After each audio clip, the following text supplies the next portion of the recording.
So she moved to the straight back chair by the fire. Thomas sat very still. Once, when he needed to sneeze, he pressed a finger under his nose to hold it back. Once, when he wanted desperately to scratch his leg, he counted to 20 to keep his mind off the itch. After a very long time, Thomas cleared his throat and whispered, "Mr. Toomey, may I ask a question?" The woodcarver glared at Thomas and, shrugging his shoulders, grunted. Thomas decided it meant yes, so he went on. "Is that my sheep you're carving?" The woodcarver nodded and grunted again. After another very long time, Thomas whispered, "Mr. Toomey, excuse me, but you're carving my sheep wrong." The widow McDowell's knitting needle stopped clicking. Jonathan Toomey's knife stopped carving. Thomas went on. "It's a beautiful sheep, nice and curly, but my sheep looked happy." "That's pish-posh," said Mr. Toomey. "Sheep are sheep. They cannot look happy." "Oh, mine did," answered Thomas. "They knew they were with the baby Jesus, so they were happy." After that, Thomas was quiet for the rest of the afternoon. When the church bells chimed 6 o'clock, Mr. Toomey grumbled under his breath about the awful noise. The widow McDowell said it was time to leave. Thomas sneezed 3 times and thanked the woodcarver for allowing him to watch. That evening, after a supper of cornbread and boiled potatoes, the woodcarver sat down at his bench. He picked up his knife. He picked up the sheep. He worked until his eyelids drooped shut.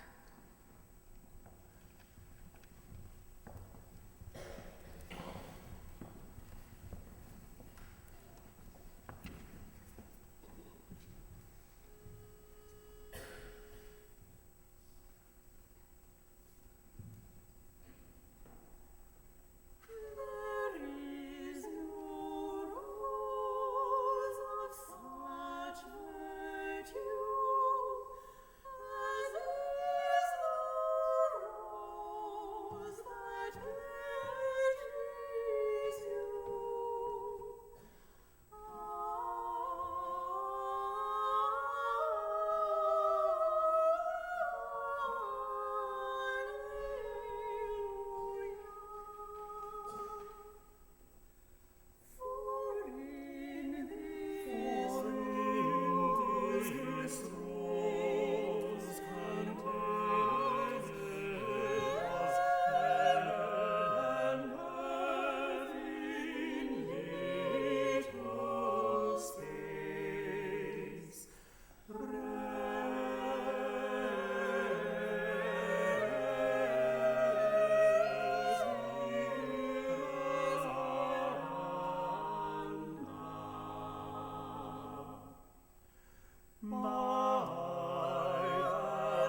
few days later, there was a knock at the woodcarver's door.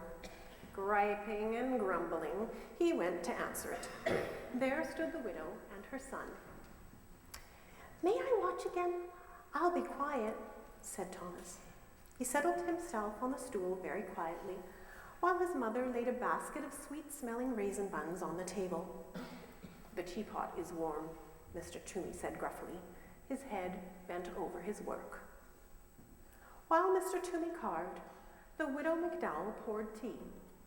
She touched the woodcarver gently on the shoulder and placed a cup of tea and a bun next to him.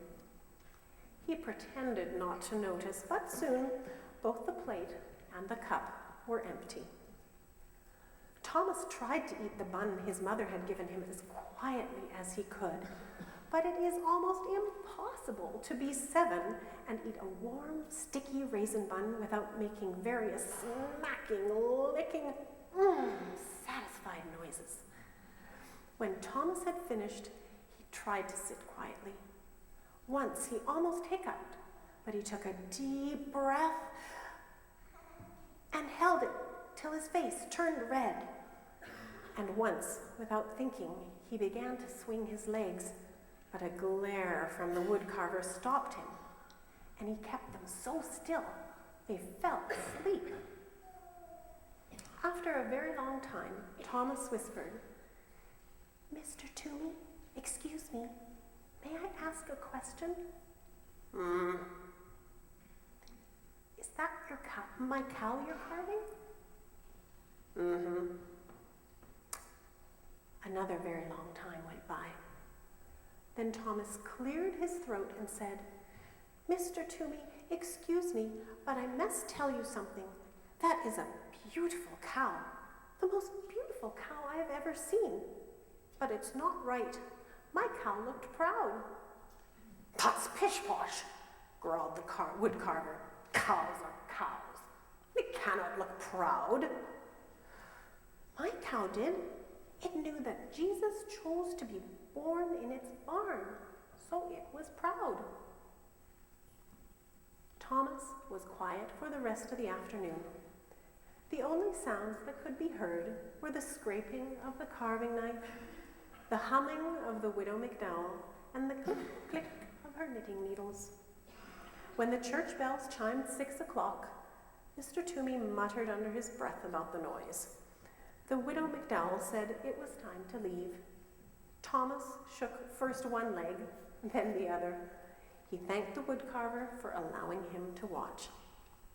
That evening, after a supper of boiled potatoes and raisin buns, the woodcarver sat down at his bench.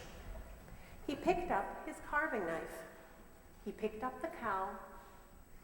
He worked until his eyelids drooped shut.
A few days later, there was a knock on the woodcarver's door. He smoothed down his hair as he went to answer it. At the door were the widow and her son. "May I watch again?" asked Thomas. As Mrs. McDowell warmed the tea and put a plate of fresh molasses cookies on the workbench, Thomas watched the woodcarver work on the figure of an angel. After a very long time, Thomas spoke. "Mr. Toomey, excuse me, is that my angel you're carving?" "Yes, and would you like to do me the favor of telling me exactly what I'm doing wrong?" "Well, my angel looked like one of God's most important angels because it was sent to the baby Jesus." "And just how does one make an angel look important?" asked the woodcarver. "You'll be able to do it," said Thomas. "You're the best woodcarver in the whole valley." After another very long time, Thomas spoke. "Mr. Toomey, excuse me, may I ask a question?" "Do you ever stop talking?" asked the woodcarver. "My mother says I don't. She says I could learn about the virtue of silence from you." Under his beard, the woodcarver's face turned as red as the scarf she was knitting. "Well, speak up. What is your question?" "Will you please teach me how to carve?" "I'm a very busy man," grumbled the woodcarver. But he put down the important angel. "You will carve a bird." "Oh, a robin, I hope," said Thomas. "I like robins." With a piece of charcoal, the woodcarver sketched a robin on a piece of brown paper. He handed Thomas a small block of pine and a knife. He showed him how to lop the corners from the block and slowly smooth the edges of the wood into curves. Thomas copied the woodcarver's strokes, head bent, tongue working from side to side of his lower lip as he concentrated.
When the church bells chimed 6 o'clock, Jonathan Toomey was holding Thomas's hand in his, guiding the knife along the edge of a wing.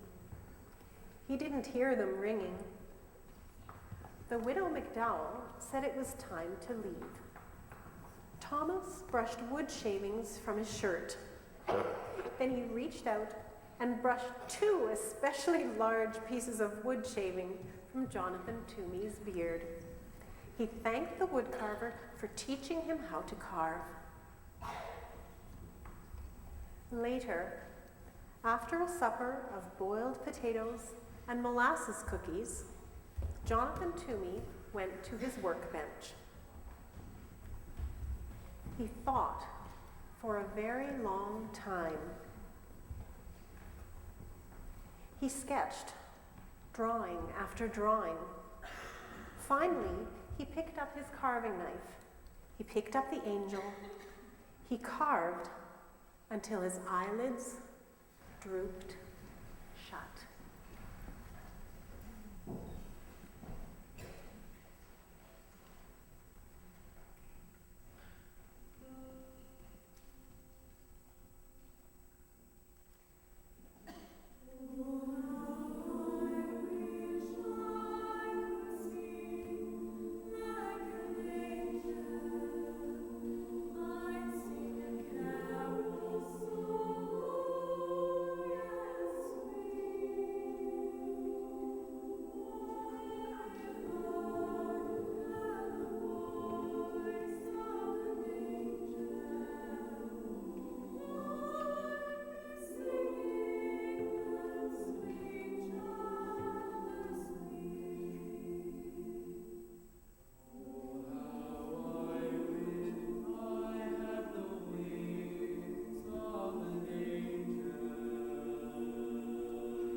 A few days later, there was a knock on the woodcarver's door.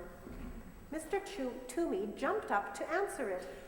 There stood the widow McDowell with a bouquet of pine boughs and holly sprigs dotted with berries. And there stood Thomas, clutching his partly carved robin. While Thomas and Mr. Toomey carved, Mrs. McDowell put the bouquet in a jar of water. She scrubbed Mr. Toomey's kitchen table and set the jar in the center on a pretty cloth embroidered with lilies of the valley and daisies, which she had found in a drawer below the cupboard. "Next, I will carve the wise men and Joseph," the woodcarver said to Thomas. "Perhaps before I begin, you will tell me about all the mistakes I am going to make." "Well," said Thomas, "my wise men were wearing their most wonderful robes because they were going to visit Jesus.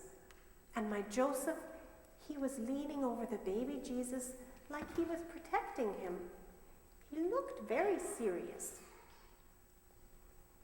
It wasn't until the church bells had chimed and the widow and her son were preparing to go that Mr. Toomey saw the jar of pine boughs and the scrubbed table and the cloth embroidered with the lilies of the valley and daisies. I found that cloth in the drawer. I thought it would look pretty on the table, the widow McDowell said. Never open that drawer, the woodcarver said harshly. When the two had left, Jonathan put the cloth away. That evening, after a supper of boiled potatoes, the woodcarver worked on Joseph and the wise men until his eyelids